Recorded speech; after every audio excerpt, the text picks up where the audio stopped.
I'm Suzanne. I'm a Sri Lankan Australian. I'm going to use tea as my chat starter to ask Asian Aussies, is Australia their cup of tea? If not, what is? And what would they do if they could to change things to make Australia taste better? Gotta give this hipster stuff up. Get back to my Sri Lankan roots. I'm here in the Brisbane suburb of Inala. We're talking different sounds down here. The markets here are just full of colour and movement. Quarters, you can see the way I'm living. My first guest is Vietnamese rapper Chong who was born and raised right here in this neighbourhood. Catch me in the neighborhood, I'm chilling. When you come around my quarters, you can see the way I'm living. Passionate and active in his community, Chong uses rap music to proudly represent his people with lyrics that speak about the struggles of being the other.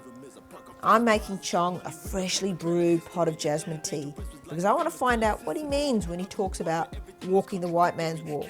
And is Australia really his cup of tea?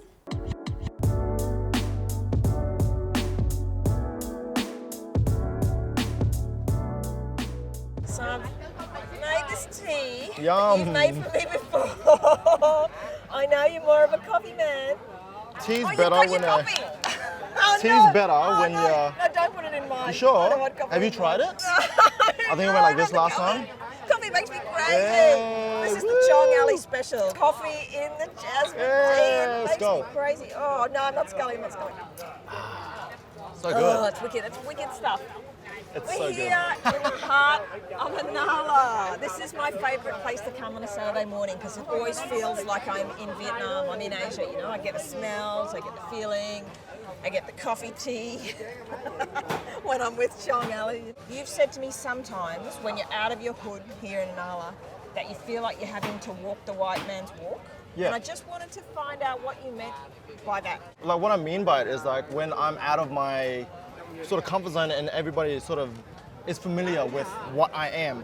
When I'm out of that zone and I'm in like a room full of old white men, there's a pressure to sort of like act like them so that I'm not so different, so I'm not as much of a threat to them, do you understand? So that I can get these opportunities because I'm competing against a bunch of other people for this one slot.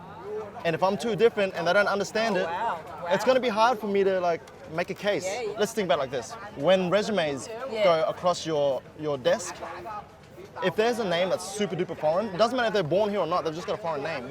What are the chances that they're going to look at that and go, oh yeah, this person seems like somebody that we know and like, let's hire them. Whereas you and I pick them straight away. Absolutely, absolutely. Yeah, we want you. Yeah.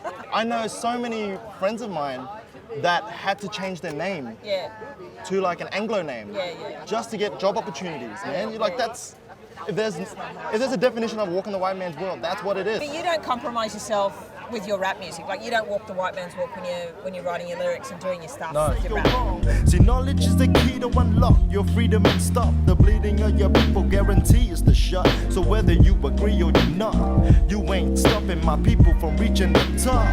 Sing it with me. You know, rap music is an avenue or a genre where it's you're supposed to be authentic. Like you have to. It's a prerequisite. Like if you look at the greats, like Tupac, Nas, Jay-Z, you know, like they never apologized for who they were.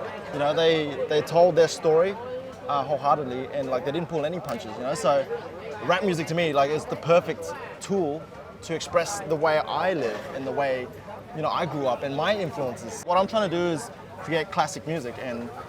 You know, classic music comes from the soul, it comes from the heart, right? And like being authentic. And that's what rap music is all about.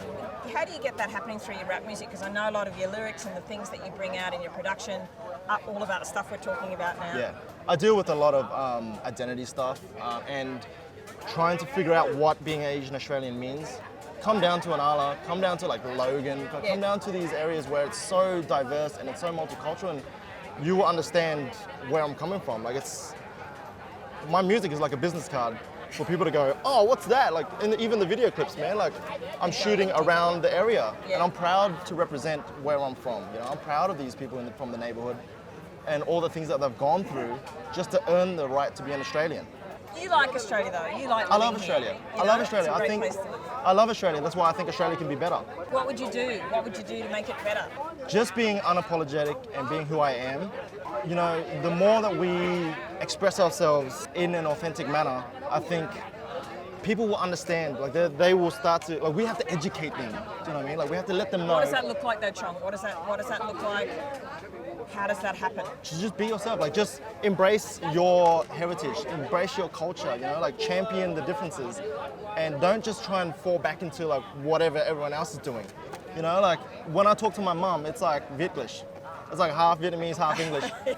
But like, I hold on to my Vietnamese roots, even though I'm very Australian, I'm still very Vietnamese, because that's my parents' culture. So I'm gonna celebrate that, you know what I mean? Just take the bits and pieces that are like, you value and that you can represent as much as possible, and celebrate those things, you know? And the more we do that, the more color, the more life, the more vibrance it is. It makes Australia just that much more beautiful. I'm with the squad on the scene, head nodding to the beat like I got 100 shots deep, now we're rolling in the streets like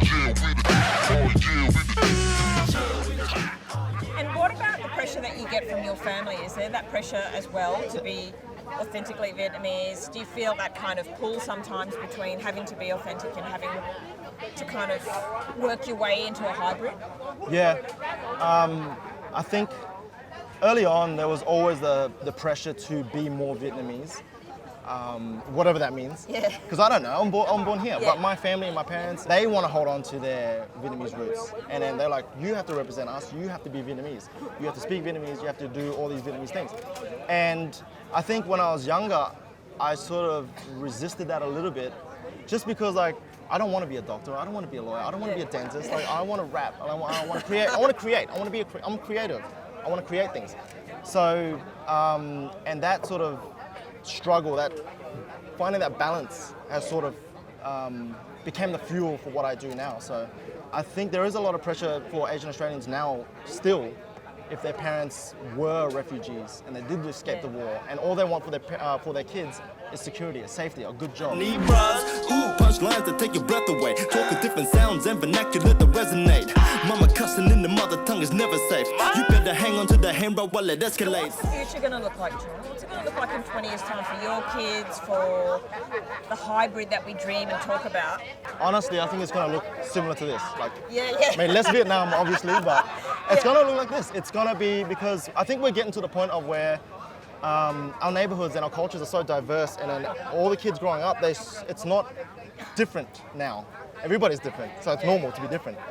The more that it's normal to be different, the less that they have to feel like they have to change themselves to fit into the majority. They can just be themselves, and that's normal. So I think now they're going to start to celebrate their differences with each other. You know what I mean? The same way I did when I was growing up, you know, in little pockets of Australia. This is going to happen on a bigger scale, because, like, you know, we're starting to grow out. Like, these communities are moving outward. Yeah. And I think the more that happens, the more exposure other cultures get to each other, the more we celebrate the differences. So again, it's about how do we make things seem balanced? How do Yeah. we make things seem authentic? How do we make Australia still something that people can say, I can still be myself, whatever that looks and feels like. So, Yeah. well, I hope we're going to make that struggle. I hope by drinking coffee, jasmine tea, we're going to be able Drink to... it all. Drink Scull it. all. I can't do Suze. it. I can't do it. Scull it. Go. Go. I'm not We're gonna doing do this. Let's go. Come on. I'm here in Inala at Chong Alley, talking about what it means to be an authentic Asian Australian and how we can bring the power to other Asian Australians to be the best they can be and who they really want to be. I'm going to be meeting another Asian Australian guest next time to talk about these type of issues and see what their take is going to be. In the meantime, it's bottoms up, I guess. Cheers. Oh, he's making